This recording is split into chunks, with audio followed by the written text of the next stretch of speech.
Diane Amelia Read is here on a mission to make the world a more loving and interconnected place by helping people to love themselves first.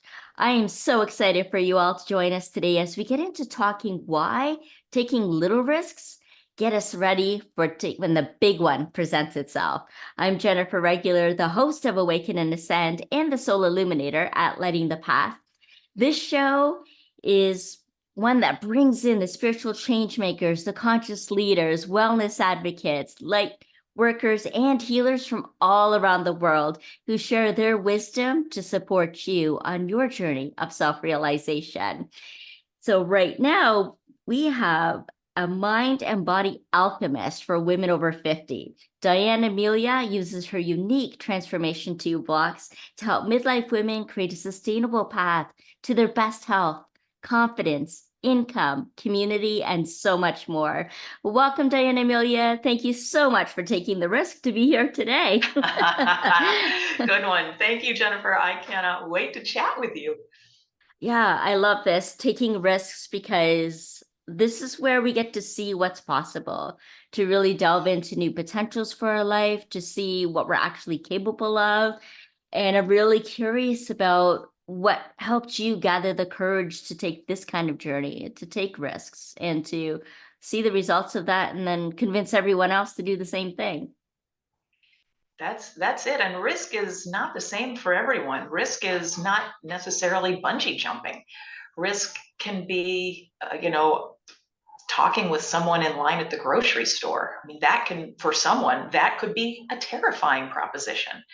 But doing it, taking those little steps so that when the big one comes along, you can think, well, this scares me to no end. But I did that one risk and the world didn't stop spinning. And I took another little risk and did that other thing and I came out okay. Maybe I can do this. And that's sometimes all it takes to leap into a much more expanded version of yourself, which is where all the excitement happens. Can I tell you a little story? Yes, please. I won't get into the whole backstory. Suffice it to say, I loved music growing up, and over the course of my childhood, I had at least 3 experiences where probably well-intending adults plucked away at my musicality until I was like, and I just put it all inside and I would sing when nobody could hear me. And I went from like playing piano by ear to just becoming a note player. I got really shut down because of the influence of adults. And so fast forward, and I was in my late 30s and I wanted to be a drummer, and somebody told me girls don't play drums, and I wanted to sing, but someone said my voice stood out too much, so I'd better like pipe down. I found this group of women in Boston who played percussion, and it was a whole big group of them. And I thought, wow, they've got some gene I don't have because they're girls and I'm a girl, but girls don't play drums. So what are they doing? But then I saw a little ad in the Boston Globe that said the name of the group, which was Batucada Bells, auditions, no experience necessary. And I took that risk of like being a girl who plays drums, even though that was against my belief system. And I went and it was fantastic. I ended up playing with them for several years, but then one of them said, there's this group over at Berklee College of Music in Boston where they play Brazilian music. I think you would like that. And so I was like, okay, I'm going to go try that. And I did. And I'll fast forward over one big part. I'm now married to the leader of that group, but and that was life-changing, of course, in and of itself. But on the way to that, I started playing percussion with a group that played Brazilian music, and they had singers. And one night, the singer didn't show up for rehearsal. And of course, I was zipper-lipped the whole time because I'd been told to like pipe down. But I knew every song by heart in Portuguese. I memorized it phonetically. Wow. And, when I was out by myself, I was singing at the top of my lungs. So one night, the singer didn't show up for rehearsal, and the leader of the group turned to me and he said, "Do you know this song?" I shook my head. I couldn't even speak. I was like, I'm busted. And I knew in that moment I would hate myself for the rest of my life if I choked and didn't try. Mm. And I got up there in front of that microphone, never sang in front of into a mic before, never sang in front of a band before, let alone in like other people. That was scary. It was so fun. It was so fun. Ah, And I ended up having my own band for 13, 14 years. wow. That's Just because of that amazing. one moment Yeah. where it was like, girlfriend, you take this risk or you are going to hate yourself. Yes. Yes. And all those little risks you took prepared you Yeah, for when that yeah, big one exactly. presented itself, Exactly. right? And you said Exactly. yes. That's so Yeah. key, right? To say yes, to go for it. It scared Go for me. it. I was like, just all bile in the back of my throat. I was so Oh, scared, but it was so fun. And I knew it was right. And yeah. after I did that, I was redefined like that fast. I was someone expanded. You stepped into it. You Yeah. embodied that Yeah. voice that was able to Yeah. express itself in Yeah. Portuguese. Yeah, in a language that, A whole I other barely language. Yeah. speak now, but Yeah. it was so, it still gives me goosebumps to remember that moment because it was so potent in my life, which is why Wow. I feel so passionate about helping others step out of their comfort zone. Yeah. Absolutely. And passion is like a really joyful, blissful kind of energy that can really drive you to what you're most devoted to, right? Like what means the most for you. And I remember having a whole new perspective on passion that I'm sure you've been a regular on the show that you would have heard me say this before, but I love repeating it because there's still, of course, a lot of people who haven't heard it before. But I think it really speaks to who we are, right? And our potency of the kind of influence, the impact we can have. Because for visionaries, it is our energy and our passion that has the greatest impact. And you really see that from people on the stage too, right? When they're speaking or singing or performing Yeah. in some way, that energy and passion is what makes people feel and like gravitate towards them, and so the way that I see passion when you break up the word, it's pass I on. That I Oh, love being, that. yeah, right? And that I being your soul's expression of what you're here to pass on in this lifetime. So it's your piece of the whole puzzle, your uniqueness and your unique expression, but that really comes from soul. And soul can be an acronym for sending out universal love. And when I was Oh, sharing you're a just little bit full of about this you, good stuff. oh yeah, I love wordsmithing. But like we shared a little bit about you at the beginning, it's really a lot about that love for you, right? Sending out that universal love and having that interconnectedness kind of feeling Yes. around the world and ensured it's my values and vision too, and co-creating global harmony is that interconnectedness, the united in vision and purpose and meaning and values, and really embodying the truth of who we are. And here you are stepping into it, stepping on stage and just going for it. Right. And Yeah. then in the work that you do now, it seems like it may not relate at all, but it seems also like a natural transition into helping people take the risk, right? So that they can be the best version of themselves, so they can have their soul's expression. And also, it's such an act of self love to Mm-hmm. say yes to what you're passionate about, what you It love, really is. right?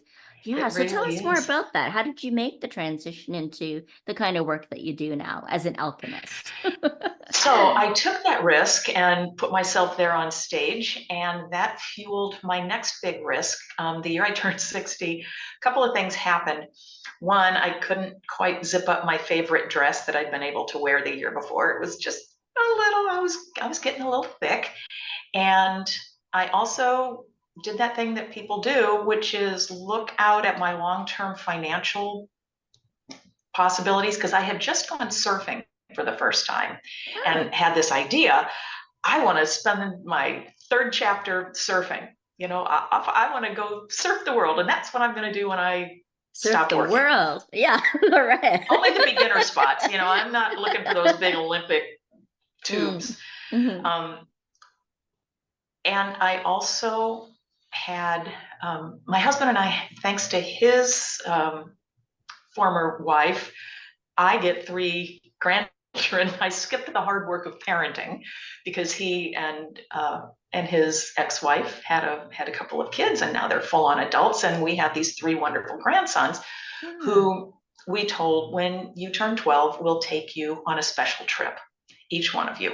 And so the first one turned 12 and he wanted to go to New Orleans, so we did that. The middle one turned 12, he wanted to go to Los Angeles, and we did that, and we had a blast. And it was like 100 miles a minute the whole 3 days we were together.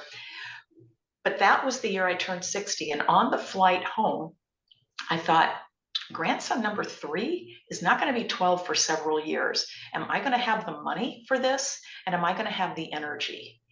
And so that was the year that I started an online health and wellness community for women, knowing that that would keep me accountable and generate some income. And because it's a digitally based business, I can do it from anywhere, like I'm doing it from here in Mexico now.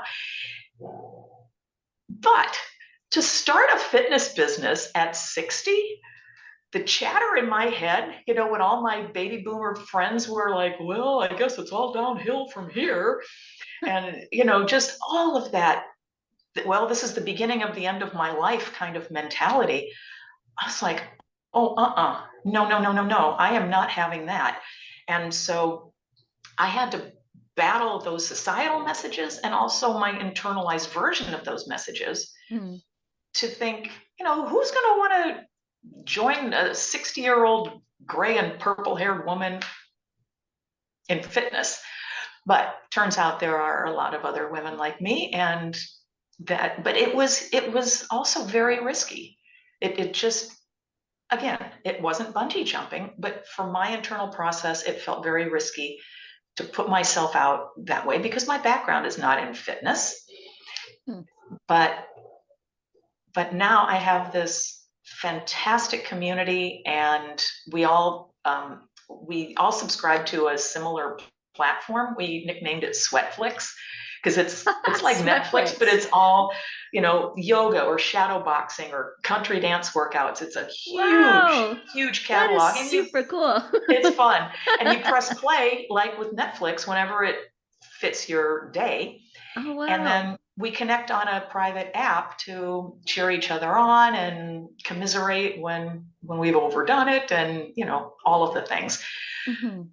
So of course, I took the risk, and it's ended up beautifully, and I'm grateful for that. But it would have been very easy for me to say, I'm too old. Yeah. I'm too old. And that, I'm 66 at this point, and I'm in the best shape of my life. And I have the tools now to maintain that until my final breath, hopefully a very, very, very old age. It's a lot of courage to do something different that seems to go against the grain, so I commend you for taking the courage to make that change, for the baby boomers, right? To see what else is possible, and to be able to really live into that. And Sweatflix, that's a fun name. I like that. It is, right? Yeah. That is really great. That's really great. So this toolbox that you have, this transformational toolbox, tell us about that. Oh boy. So one thing, when I started my health and wellness community, I didn't realize as an entrepreneur that personal development as well as professional development is the soul of your business. I have to keep growing myself to bring my best self and more expanded self to my customers and to myself, of course. And so in the course of this, piled on top of all of the work I did, becoming a Reiki master, studying aromatherapy, doing all kinds of energy work, doing my own, we talked briefly earlier about my long history with bulimia, all the therapy it took me to unpack that and get out from under it. So I had already some solid foundation, but I hadn't been in the practice of daily personal development. And after a couple of years of that, someone said to me in a workshop, now you've got all this information, what are you going to do with it? And so I turned it into a 10-session transformation workshop called Shine. And now I take from that content, and when I work with clients, women over 50, I have in my toolbox any kind of exercise program that will match wherever they are in the moment. And that could be, maybe it's just stretching, maybe it's just getting ready to think about moving, maybe, you know, it's everywhere. Everyone starts at a different point, and I've got physical fitness tools for all of them. I've also got a whole library of meditations and 2 different healthy eating pathways, which is really important to me because they're both about having an uncomplicated relationship with food. Nothing's off, you know, there's no restricted foods. They're all easy to implement. They're just meant to help you eat for your best energy for life, and deliciously. You know, there's like, nobody's saying you can't have chocolate cake. It's just how and when do you want to have it? So nutrition tools, exercise tools, mindset tools, and then all of the other things that I've learned. And I wrote about this in our shared upcoming book, the importance of changing language and how you speak about yourself and what your identity speak is. So for instance, to say, I have anxiety is one way to frame an experience, but that's in an ownership way. To say, I have experience with anxiety honors your truth, but it doesn't make it a piece of you. Yeah. It honors your experience, but it doesn't invite that behavior to come along because, you know, I have blue eyes and I've got anxiety. You know, it's when you speak about it a little differently, which it's subtle, but it's really important. I know you are a wordsmith, and so you know the importance of precise language, especially when you're speaking about yourself, and how deliciously potent it can be when you start changing that. Absolutely. Yeah, I can really feel into that. I know too, for many years, I worked in mental health as well, and working with people with many different diagnoses, for example. And it used to really bother me when they said, oh, they're schizophrenic, or I am schizophrenic, right? It's like an identity that you put on. And rather than I've been diagnosed with schizophrenia, or I've experienced schizophrenia or something like that, right? And I'm just using that as one of the many, many, many, many, many diagnoses that exist today. And it really makes a difference, even in 12-step programs, to say I'm an alcoholic, right? Rather than suffering from alcoholism, like it really changes you, or I'm a recovering alcoholic. Like there's ways that you identify with a certain term or diagnosis or a label, and there's also the experience of that and owning up to things and what you choose to embody about the truth of who you are, right? And not allow one thing to be your whole life and every expression of you, because that's just one of the many aspects that make up who you are. So yeah, I can really relate to that, and see how a shift in, because the words and the thoughts are energy too, isn't it? Absolutely. So it creates a whole dynamic and impact. Yeah. So what have you seen as people start changing their language? Well, so I'm seeing people change their language, and it changes their mindset and opens to new possibilities. So for instance, and I hear this a lot, someone will say, I have a bad knee. It's like, really? Is that knee bad? Like if your child were sick or injured, would you say, I have a bad child? Yeah. No, you would not. So remember that your body is here listening, taking in all this energetic implication. And so to say, I have a knee that's feeling compromised, I have a knee that suffered an injury, I have a knee that's on the way to becoming as strong as the other one. Any way you want to change it that opens the possibility to a better circumstance. It doesn't change your reality or diminish your experience, but it does open the energy to a better path. Yeah. And it's so subtle, but it's so powerful. Because when I say this to a customer, they're like, oh, well, and then, well, what? It goes from I can't do that to, what can I do? And when you start from that point of view, like, maybe I can't do that, but what is possible? Yes. A whole world opens up. Yes, new potentials. Yeah, new ways to experience life and get to know yourself even more, and these new parts of you that might be emerging or rising. And, you could have easily said, instead of getting up on that stage, oh, I can't, I'm not a singer. Right. And Right. it makes me think of a quote actually that I like from Vincent van Gogh, the famous artist, who said that if you hear a voice inside your head that says you're not a painter, then by all means paint, and that voice will be silenced. So you just need to do the thing, right? Do the thing. And do That's the it. thing, and it Just makes do the makes it thing. so. You may not be a painter, but you can paint, right? Right. Yeah. Yeah. We can get so tripped up with our language, but the nice news is you can change it. Yeah, and you know what? As you're talking about that and changing your language to change your life and taking those risks, I mentioned about the courage, and then you mentioned about saying yes, and then, building the confidence essentially, so that when the bigger risks come or when there's a real opportunity that you want to be able to say yes to, then you've already developed some confidence, the capacity to say yes, right? And to be able to do that, the capability to be able to Yeah. do that. And so confidence is a big deal, right? And Oh, it's so huge, how and do you it get can people to say be. yes to themselves and to love It can. themselves enough to say yes? Yes, and it can be developed. Mm. Some years ago, I worked in a program for women who were income limited, and it was an education program. But they got a big package education, and one of the classes we taught was a personal development class, and there was a risk project. And each of those women had to choose a risk, go do that risk, and then report to the class about it.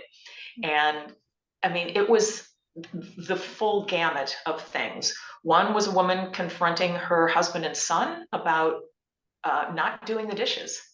That was a huge thing for her. She was from a very rural, traditional family. And so that felt frightening for her to have a conversation. Mm. Um, Someone else finished a painting that someone 10 years prior had mocked, but she wanted to finish it. Another woman, she's like, I am scared to death to, and this was before GPS, and phones and all of this. She's like, I don't understand maps. I see people going like this with maps and I don't know anything about it. And I'm scared to drive very far because I can't read a map. Mm. So she had a little exercise to go drive, figure out directions by a map and drive somewhere. And these women reporting back, they were beaming. They were just so proud of themselves and Mm.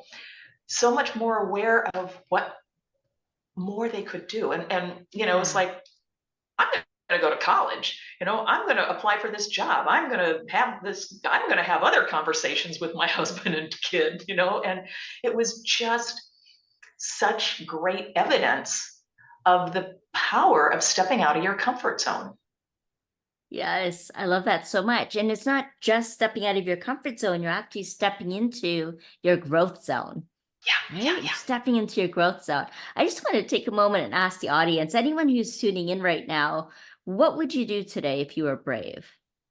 If you had the confidence, if you wanted to, for the opportunity you've been dreaming about, yearning for, has presented itself, what would you be saying yes to? Love to see that in the comments. I would love to see that in the comments.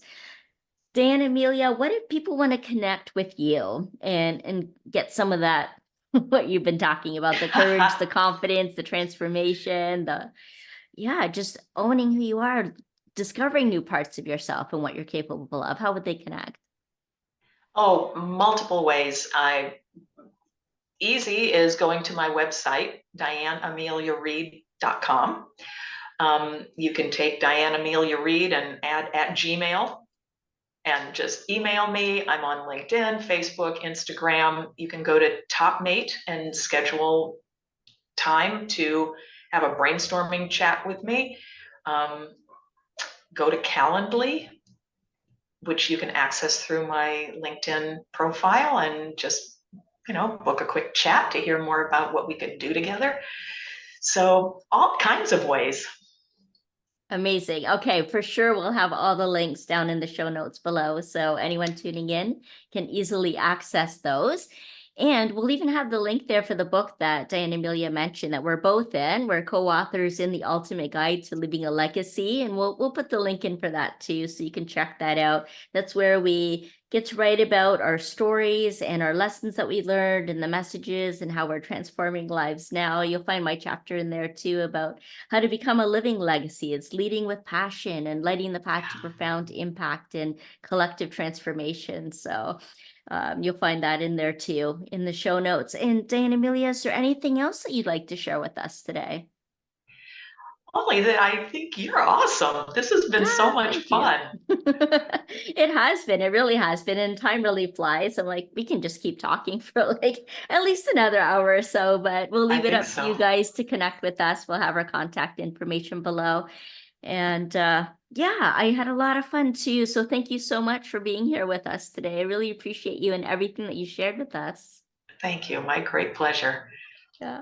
Amazing. And thank you to each and every one of you that have been tuning in to Awaken and Ascend. Hope to see you again next week. You can give us a like if you enjoyed this video, maybe even share it. Maybe it'll be fun for someone else to watch too. And make sure you subscribe. We'll see you again next time. Bye for now.